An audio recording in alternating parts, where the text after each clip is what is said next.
I am Rebecca from ChemKnits, and with my friends from allfreeknitting.com, today we're going to show you a tutorial on how to dye yarn with food coloring. The type of food coloring that you can use can be anything from liquid food colorings to even very old paste food colorings. The other items that we will need to dye this yarn are a heat source, and I'm going to use a pot on the stove, some water and wool yarn, and I'm going to just pre-soak the wool in the water so that way it will allow the dye to absorb more evenly.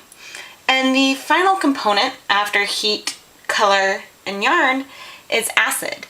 And as the acid source to let the dye adhere to the yarn properly, we're going to use some white vinegar in our dye bath. So I am starting to heat my dye bath on low heat on the stove, and I want to reiterate that you should never leave your cooking yarn unattended. To the dye bath, I'm going to add some of the vinegar. I'm going to add, the amount that you add is not super important. For this batch, I'm going to add a tablespoon of vinegar per cup of water that's in the dye bath. So I'm adding 2 tablespoons of vinegar. The amount that you need to add is not by any means exact, and you can actually, after the color is gone, reuse the same dye bath multiple times.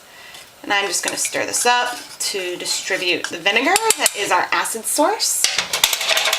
I am wearing latex gloves. It's just to protect my fingers from color, not because anything we're dealing with is dangerous. Everything that we're dealing with are things that you can commonly find in your kitchen. And I think today I feel like trying to make some blue yarn. So because sometimes you might want to try to reproduce the color of yarn that you want, it's handy to count the number of drops that you add. But just like you would check a dye lot on any yarn that you buy, don't count on reproducing a color, so try to dye as much yarn as you'll need for your project in the first time around. So I'm not really bothering to count here. I'm just adding. So I'm adding a ton of blue here. Normally, for a skein of yarn that is this size, so pretty small, I would only add maybe 10 to 20 drops of food coloring. But since, but I want a darker color, so I've added more. The nice thing about dyeing yarn yourself is that if the color that you get is too light, you can always add more food coloring to it and let it sit in the dye bath longer to get a darker color. Okay, the dye bath is simmering and it's time to add the yarn. I'm gently squeezing the yarn out of the bath where it was sitting, and plop, there it goes into the dye bath. You can see, immediately you see some blue color, but that hasn't actually stuck to the yarn. It needs to have some time with the heat in order to absorb. I should mention that you should not stir the yarn while it's in the pot. You can gently move it and check it with a spoon or fork, but if you stir the pot, you risk felting the yarn and ending up with a big blob at the end. So we'll now let this simmer until the dye bath has lightened.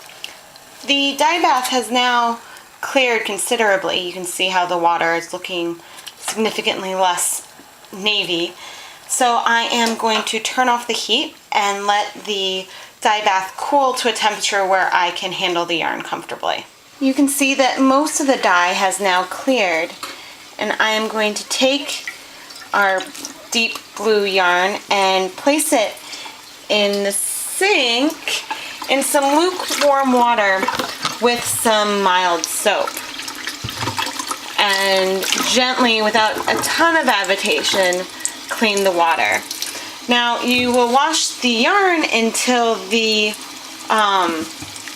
water runs clear, which means that there's no longer, that all the dye that is with the yarn has adhered to it.